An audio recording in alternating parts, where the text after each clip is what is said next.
What's going on, friends? It is a lovely Sunday afternoon, or at least it's lovely where I am here in Montreal. I can't speak for all the weather all around the world. It is the Love Wrestling Sunday Brunch. I'm not usually the host of this one, but I've been entrusted by the Love Wrestling team to take the helm this particular week. Great to see you, gentlemen. We are post Change the Game at Love Wrestling. It's actually a shame Spencer couldn't be here, but he did a number on his voice being a wonderful host this past Friday. Gentlemen, we of course have Bobby, we have Alex, we have the Canadian Goose. We got a team for brunch. How you guys doing? Doing wonderful. Excellent. I'm here. I'm feeling pretty decent. Yeah, not bad. Well, Goose, you took a big hit to the face on Friday. How are you feeling in particular there? I'm okay. It was very, very shocking. Yeah. But I was in the Game Changer Royal Rumble there, and homeboy drop kicked me. Then he went to drop kick me again, and the second time I booted me right in the face.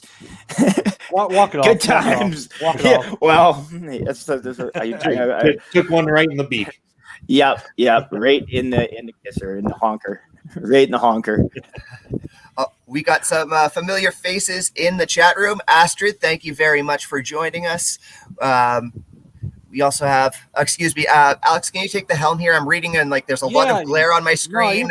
We've also got Resurrect in the chat saying hi. We also got our very own Lauren saying, hey, what's up, buds? Not much. Here Talking about wrestling.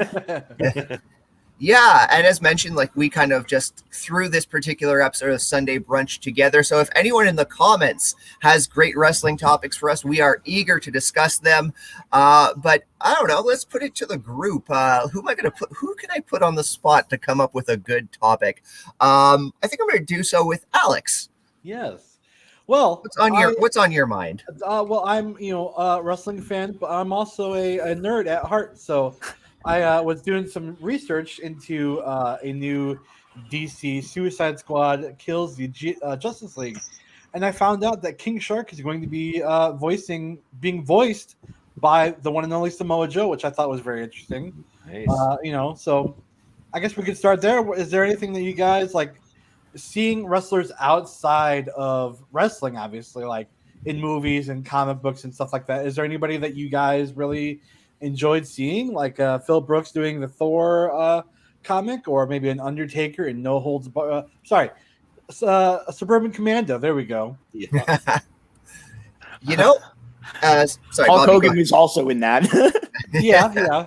I was gonna say I miss the days of Mr. Nanny personally.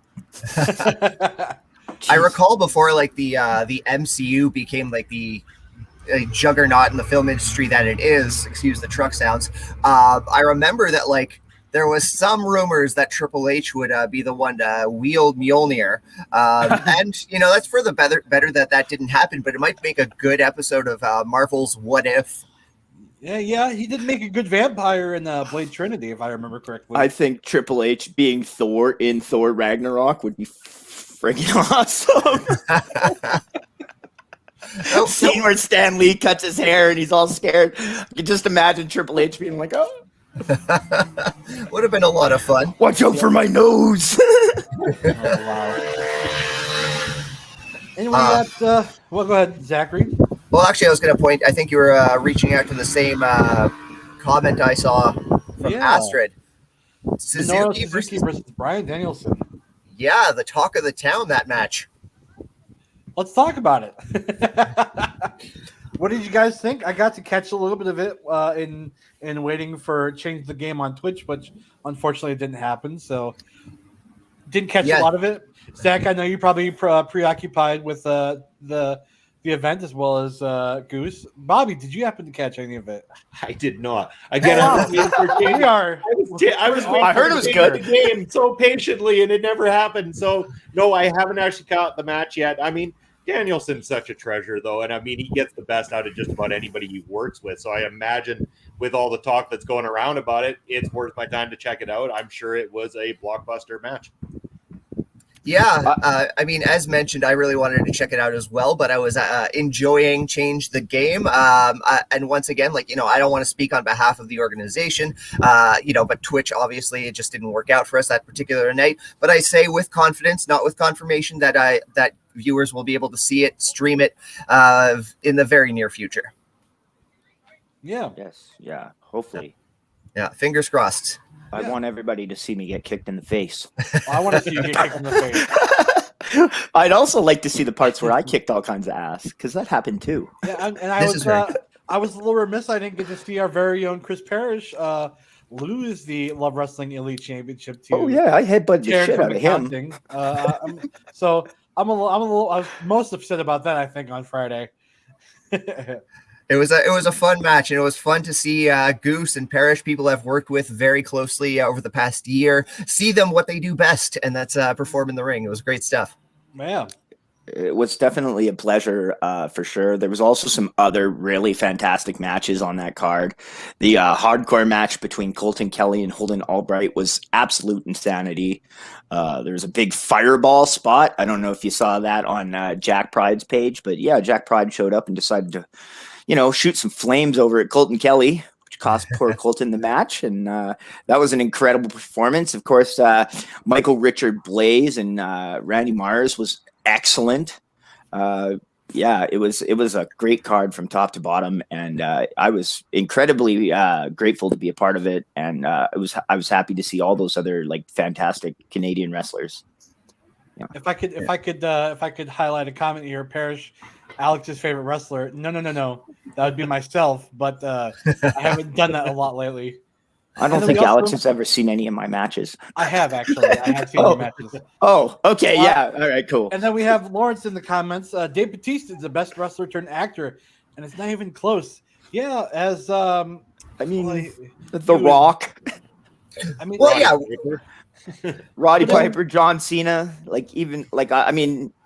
I'd put Cena's comedic acting up there with Batista's for sure. But we're talking about some of the better movies, like who's going to watch The Nanny or 12 Rounds or over maybe a Guardians of the Galaxy or a Blade Runner 2049. Batista. Fast and the Furious was one of the biggest franchises of all time, and The Rock was definitely a big part of that. So, hold on, nobody's clamoring to go back and watch James Bond Spectre featuring Dave Bautista. Yeah, there you go. I agree with Lawrence's assessment. I mean, you've got more bankable people in The Rock and John Cena, but Batista's a craftsman. There's a reason people are excited to see him in movies like Knives Out 2.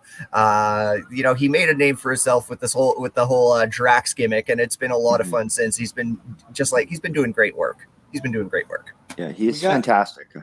We got Ed in the chat. Honk honk brunch. Honk honk honk, Ed. Thanks for joining in, bud. Good to see Mr. Ed. I mean, Astrid, Lawrence, Ed, you're all in the chat. I don't know what's stopping you from joining us here in Brunch. You know where to find the StreamYard links. They don't like us that much. And we also got Astrid talking about The Rock's characters are very similar. Yes. So are Batista's.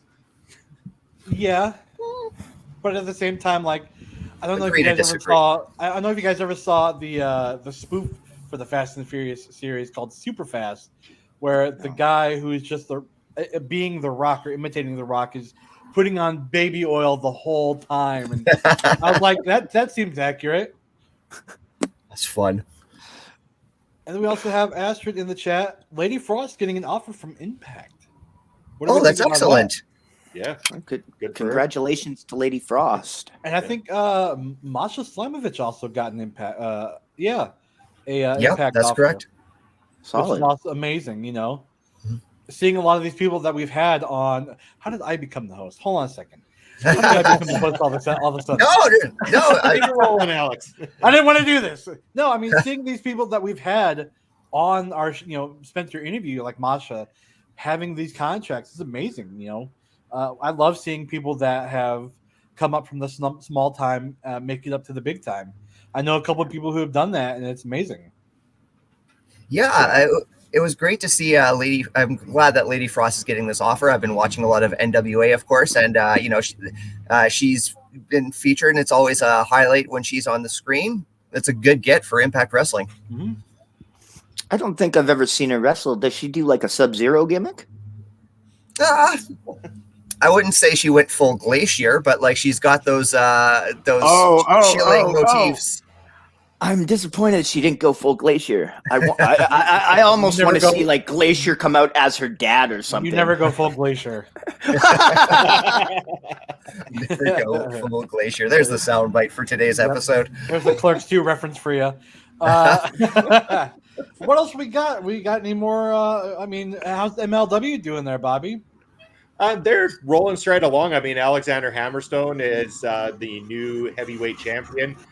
He also then gave up the National Openweight Championship, which will now go up for grabs somehow. I don't know how they're going to decide to contest it, but yes, Hammerstone giving that up after a kick-ass main event there on Fightland with Jacob Fatu, and Hammer actually breaking his femur, I believe, in his foot, doing a kick in the middle of the match, and he finished the match afterwards too, even delivering a missile drop kick from the top rope after breaking his femur. Yeah, it is absolutely insane what he went through afterwards. Just check it out. It's great. So wait, he broke his own foot with his kick? Yeah, so he jumped up to do a kick to Jacob Fatu, and as he lands down, he actually breaks it at that point in the match and continues another good 6-7 minutes of this matchup, doing some pretty insane, crazy stuff, dude. So he didn't like Anderson Silva himself or anything. He didn't like break his leg kicking the other guy. He like jumped in the air and then broke the plant leg, right? Sid Vicious style kind of thing. Oh yeah. Oh boy. Well, there's no doubting that man's toughness. No, it's not like his leg snapped in half because he wouldn't have been going to the top rope to do anything else. Yeah, no, so they're saying it'd be about an 8-week turnaround to get him back to full, ready to go kind of thing. So. Fair enough. Well, with that, you know what? Maybe now would be a good opportunity. Alex, would I be able to throw to my special preview of my next week's episode of Smark and Friends? If I can find it in the video clips.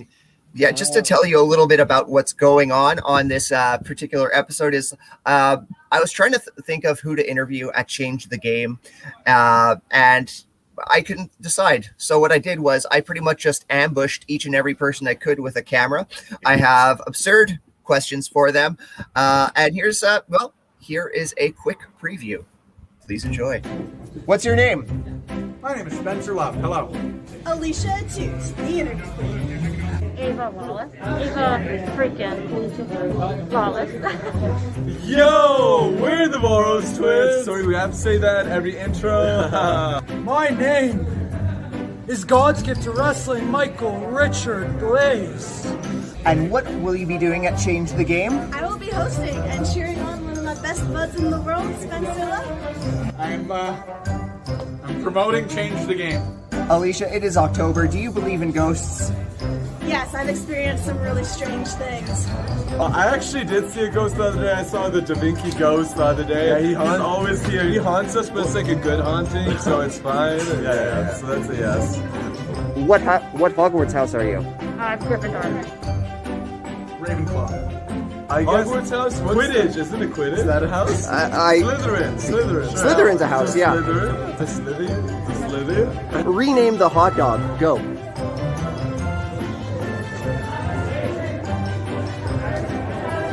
Beef sausage sub? Wiener in a bun. Dog Hodge. It's the same thing, guys. Dog Hodge. That was a very brief preview of many fulfilling conversations I had with the likes of the Voris twins, Alicia Atut, Ravenous Randy Myers, Zoe Sager.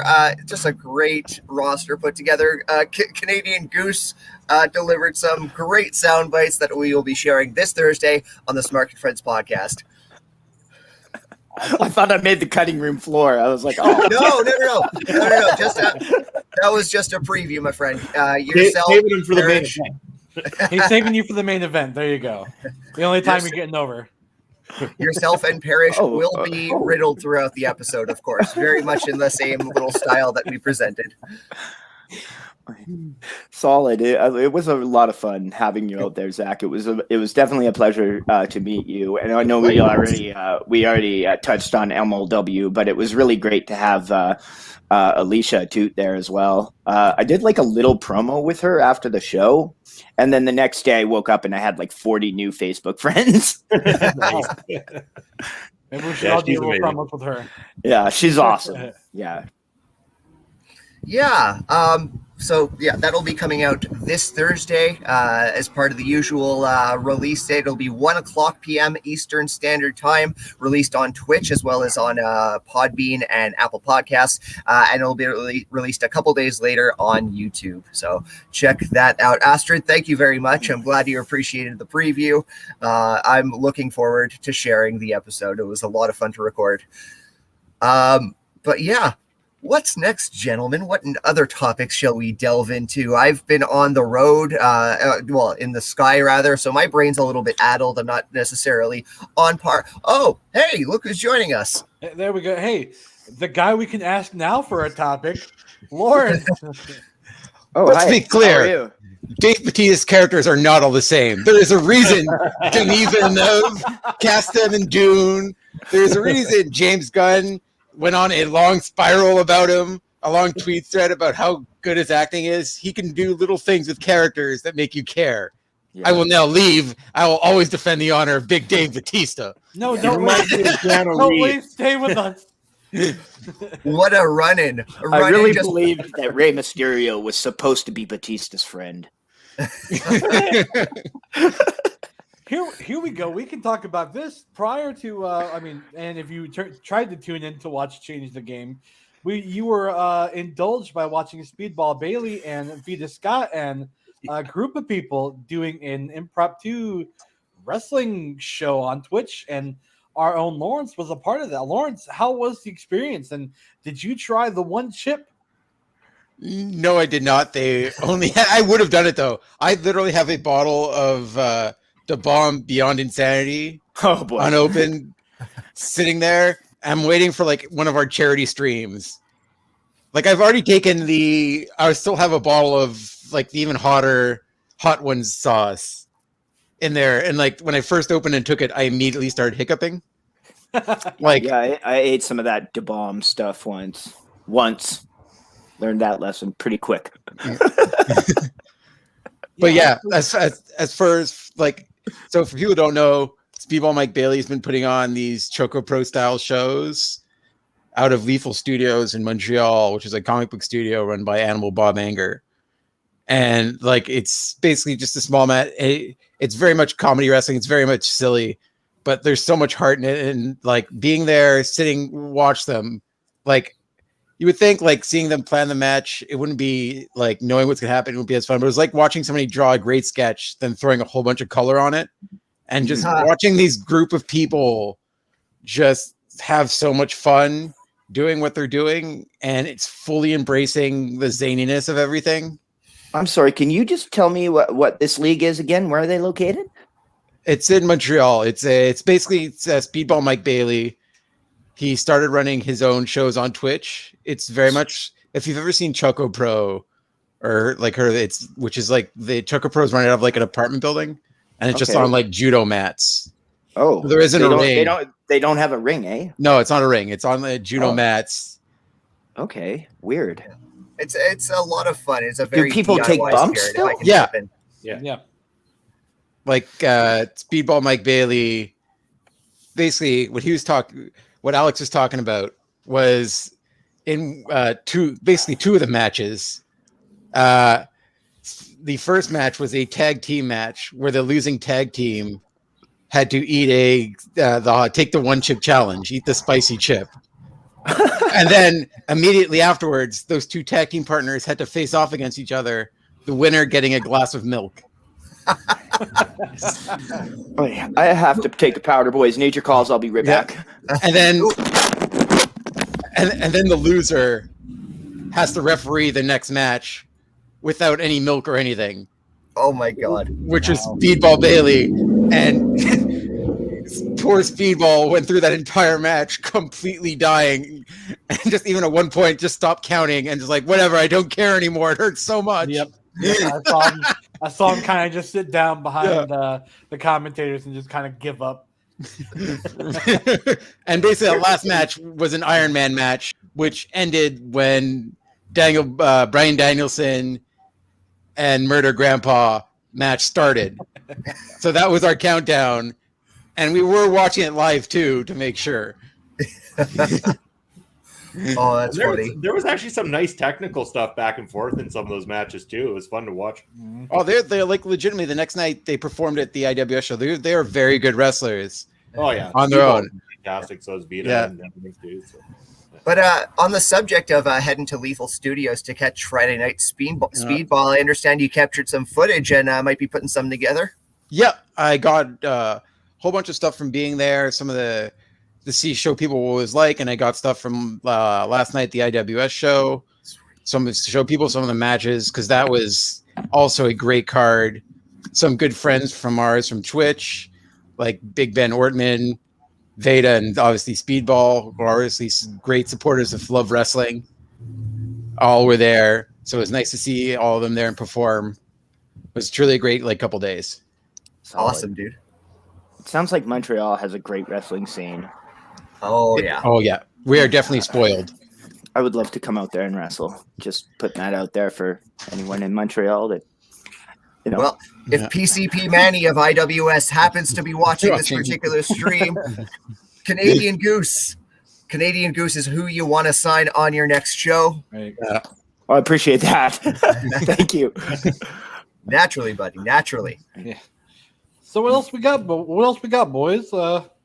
Maybe next brunch we should actually get some hot wings or hot sauce and just take a bite and come up with comment. No, I don't think that's a good idea. Well, you can. How about the news? Buddy Matthews to New Japan Pro Wrestling. That's exciting. Yes. Is that Buddy Murphy? Yes, it is. Yes. Oh, okay, solid. Yeah, he's really, really fantastic. I like him. Oh, is he ever? So, I think there'd be a lot of great matches that he can have there. I think it's going to be a great addition to their roster, and especially with Wrestle Kingdom right around the corner, I can imagine they're going to have big plans in store for the guy. Yeah, he was kind of underused in WWE. I felt personally. Yeah, Buddy Matthews and I know a less popular opinion. TJP is going as well, isn't he? Did I see that? I thought I saw that. Less popular or not, TJP's been killing it over at MLW right now. His match with Davey Richards a couple weeks ago was fantastic. A great technical display from both of them.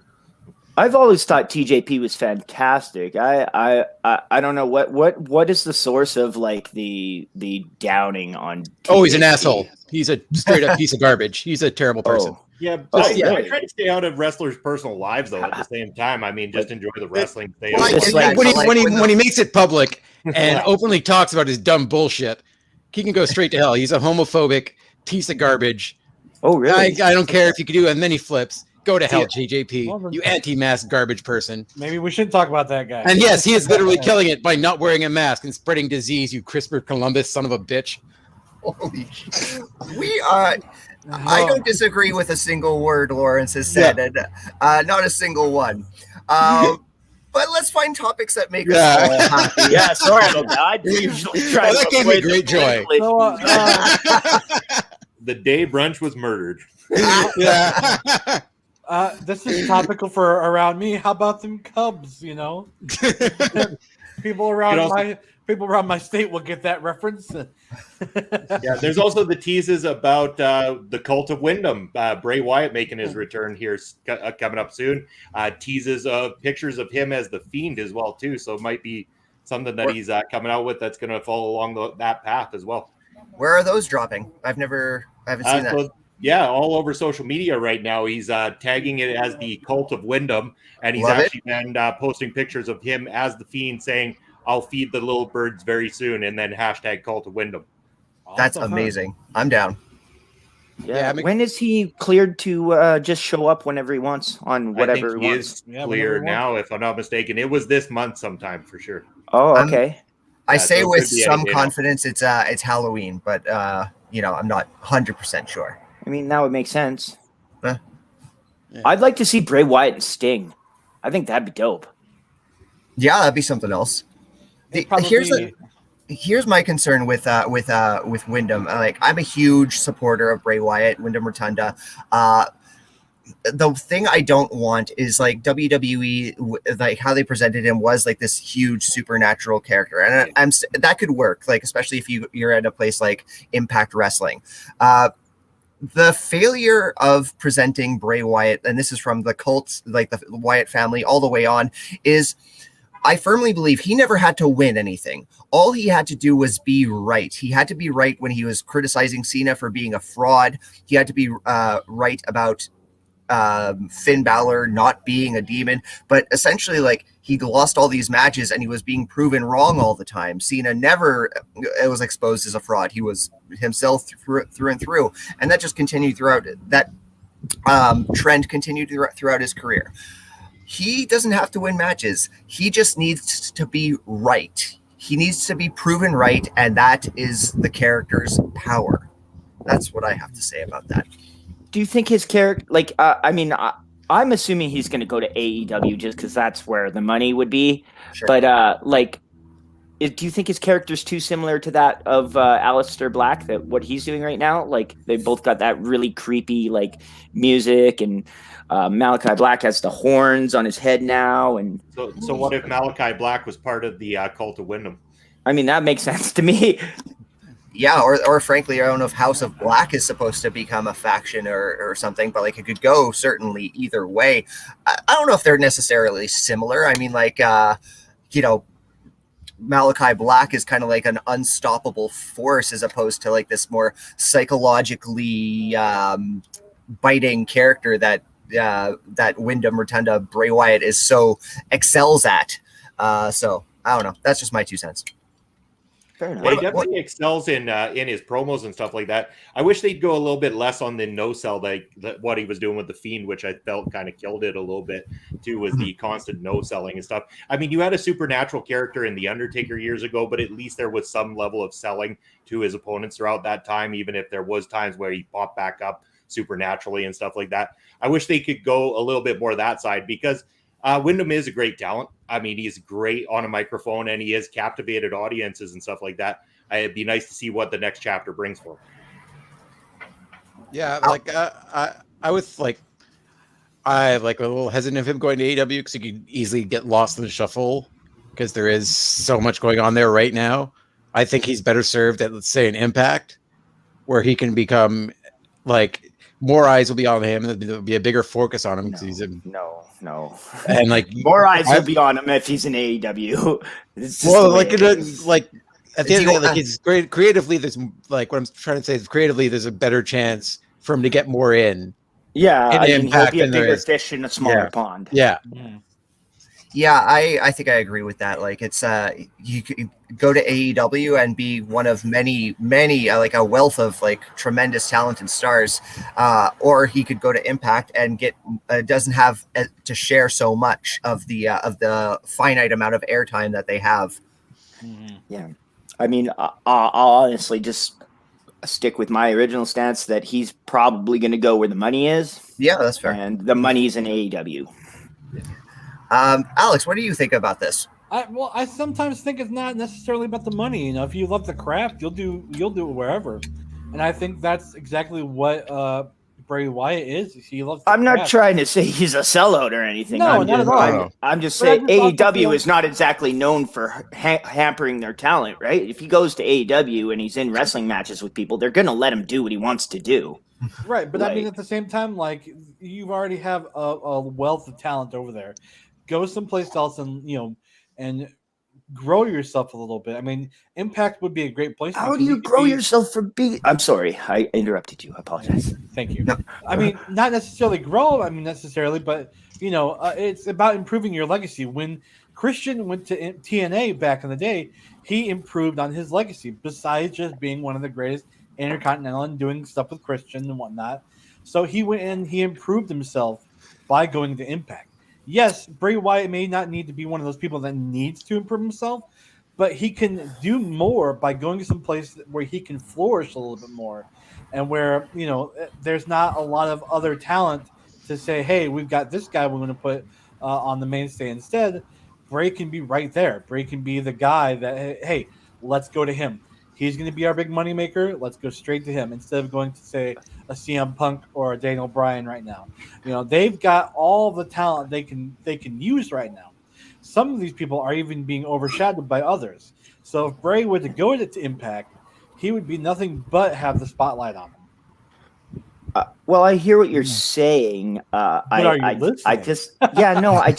don't agree. Like, I feel like when Christian went to Impact was a whole different animal. Impact was like the number 2 promotion at that time, and now they're number 3, maybe 4. Like, Bray Wyatt is a former WWE Universal Champion.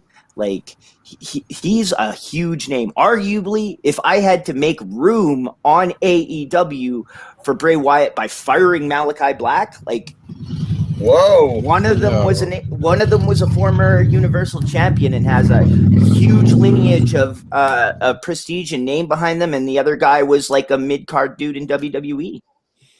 I'm not trying to undersell Aleister Black or Malachi Black and say he sucks or anything.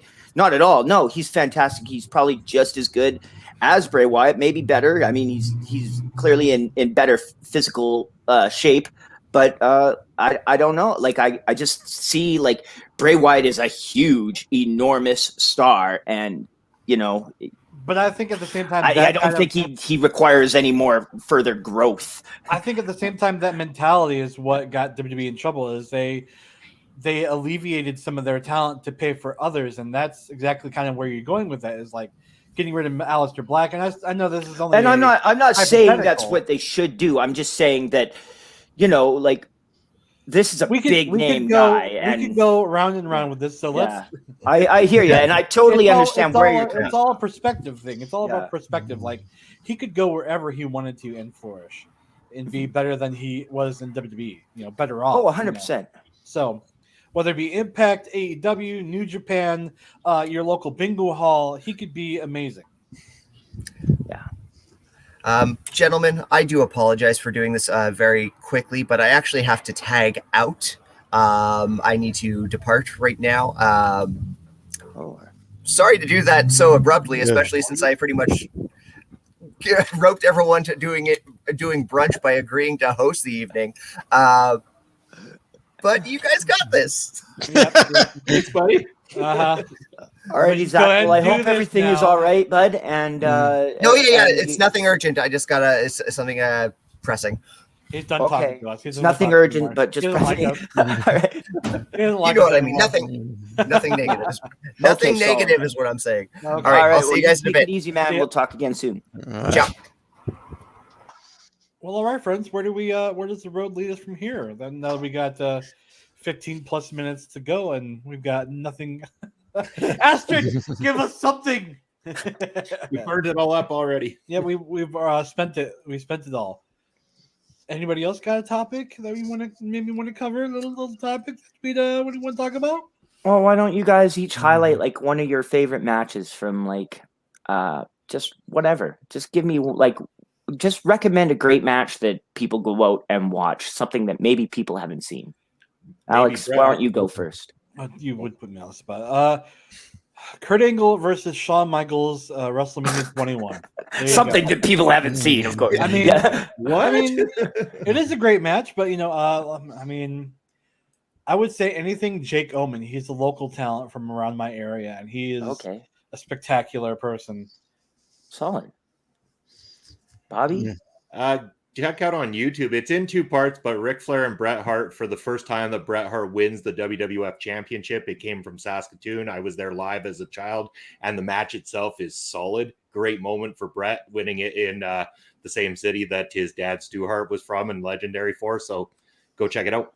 Yeah, I think that's on the one of the Bret DVDs as well, and it's probably on the network too. So there's plenty of places to find that classic match. How about you, Lawrence? Oh, damn, I've got nothing. I was trying to think. I am fully on the spot. We're a fishing in a barrel. Yeah.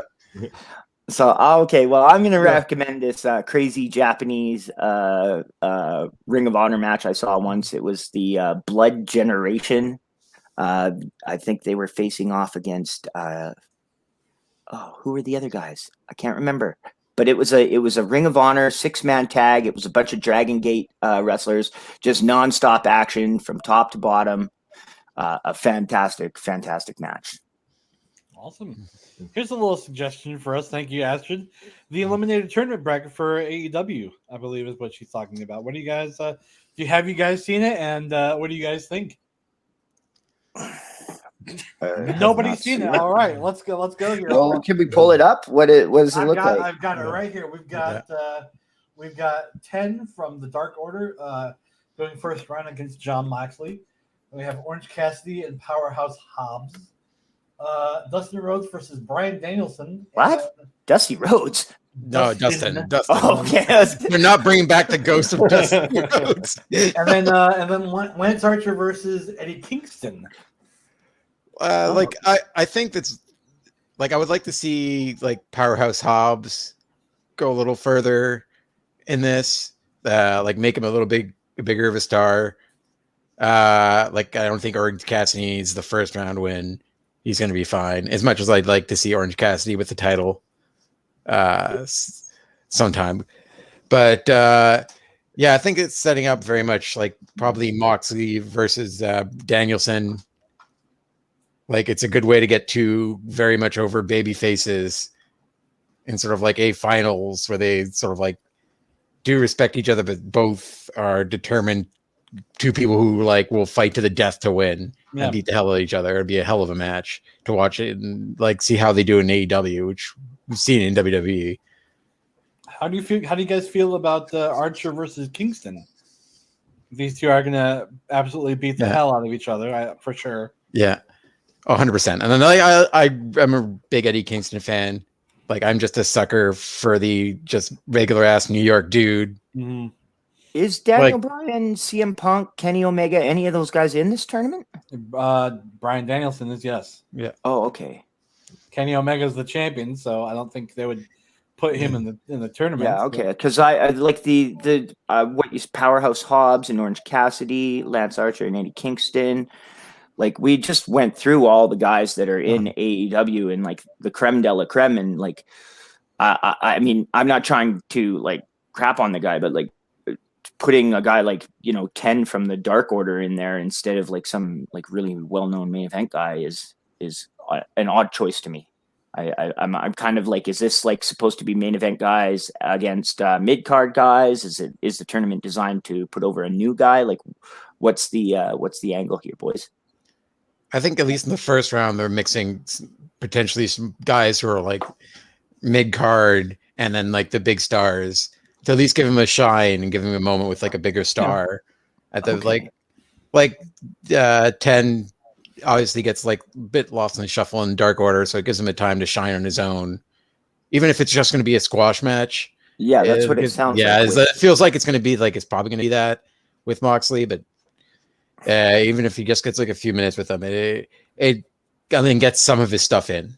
Yeah, I mean, there's always the potential for a Shelton Benjamin versus Triple H situation, right? Yeah. I don't know if it's going to be a squash, but I think it's definitely going to highlight 10 before he gets pinned by Moxley. And a lot of people are thinking that it's going to be Bryan versus Moxley in the finals. What do you guys think about that?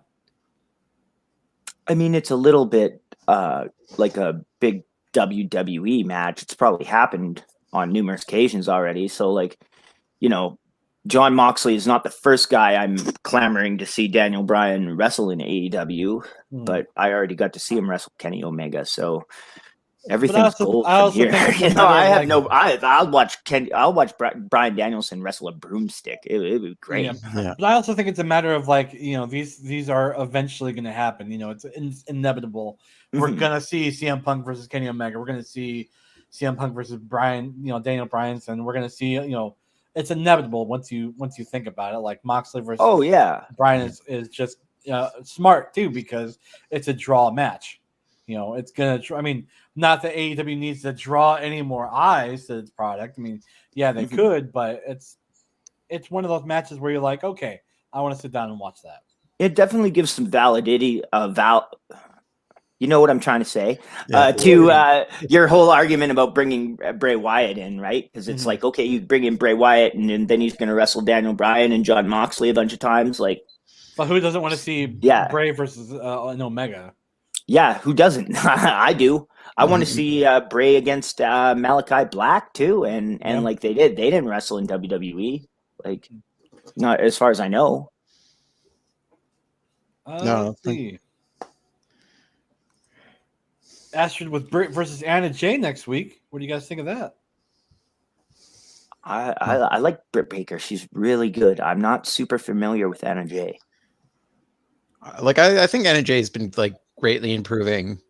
She again, like becoming one of the faces of Dark Order, and like she's like doing a great job. I really enjoy her, like the stuff they do, the tag stuff she does with Ty Conti. Like they're like she's the best technical women's wrestler no, but like she is like doing her best, and honestly, her stuff the matches she does are really entertaining. I enjoy her.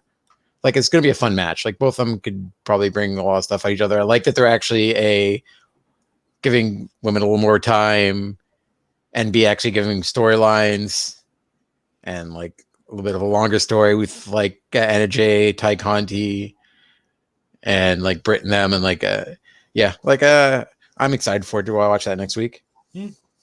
Bobby, what do you think? Yeah, it should be good. I mean, Britt's a star, so I mean Yeah. that helps right there. I'm not as familiar with Anna Jay, like Goose said. I know a little bit about her and seen a couple of matches maybe, but I'm sure she can hold her own, and we should get a decent match out of the two of them. Awesome. Has Ty Conti wrestled Britt Baker? I don't believe so. I would like to see that because I saw Ty Conti wrestle on a match. I think it was. I don't remember if it was a Dynamite or a Dark, but it was fantastic. Yeah, that was I somebody. was like, whoa! I didn't realize that she was like that good. That was somebody WWE let slip through their fingers. Yeah, she's Yeah. improved so much. Yeah. Since coming to AEW. Like I think just being in a more like she talked about that NXT wasn't necessarily the best place for her at the end of the day. Like she wasn't really given the best shot and constantly like taken on and off TV. So like somewhere that's more supportive, helps her mental health and helps her improve great deal. And like she had the talent there the entire time. Yeah. Yeah, I don't mean to sound creepy at all, but she's absolutely gorgeous. That is Yeah. completely creepy. But with that, I think we should just go ahead and wrap it up. We're already clawing for subjects here. It's been a slow week in wrestling. A lot of big things happening with Change the Game, but we can only spectate on what's going to happen and talk about what has happened. So with that being said, let's go to a highlight of the week. And if anybody wants to help me out with what's going on, because a lot of this I don't know. But tonight we have, it looks like Josh Robinson's going to be doing I believe it's the legacy of Molly Holly tonight. And then on Tuesday we have Power Out with Zach and NXT with Ed, Astrid, and Cody. On Thursday we've got Smark and Friends featuring Zach and the Change the Game Elite. And we also have Between Two Beards, JPJ and Pluggo. And then the G1 climax of Cody, Mel, and the Matt, the franchise. Saturday, we've got me, Love Wrestling Figures. Don't have one recorded yet, but we're going to see what's going to happen. And then next Sunday, we have the Weekend Elite Report with JPJ and the Matt. And then, Sunday brunch with whoever decides to show up. But with that, friends, let's take it to the plugs because we like those. Bobby, plug yourself. All right then. So back with PPW at the end of the month, October 30th. We have a show in Saskatoon. So you can catch me there if you're in the area, or catch the matches on YouTube afterwards. And then also just dropped a new video out on the Video Bros Network. Myself and Pop Smokes interviewed Bud Heavy from MLW. It was a good beer drinking fun time with him. So check it out. Awesome. Goose. Wait, where honk. Right now I'm in my house, but tonight I am going to be down at the Norwood Legion for Real Canadian Wrestling. From what I've heard, they're in desperate need of someone to announce tonight, so I might be doing that instead of wrestling. But don't be surprised if the goose tries to get a couple licks in. I'm not exactly finished with my business with Nasty Nate Nixon.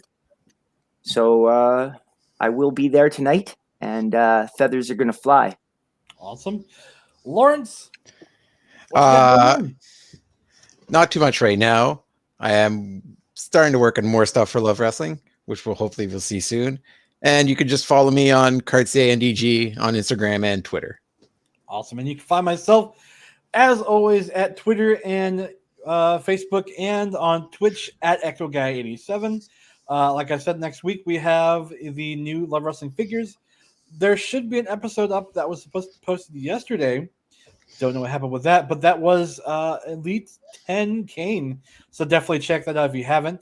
Also, check me out on Twitch. I will be streaming at some point this week, so make sure you give me a follow to always check me out. And with that, friends, I think it's a good time to call the brunch. What do you say? Honk, honk. Hi, everyone. Honk. All right, everyone. As always, have a good week. Stay safe, and as we love to say here, love wrestling.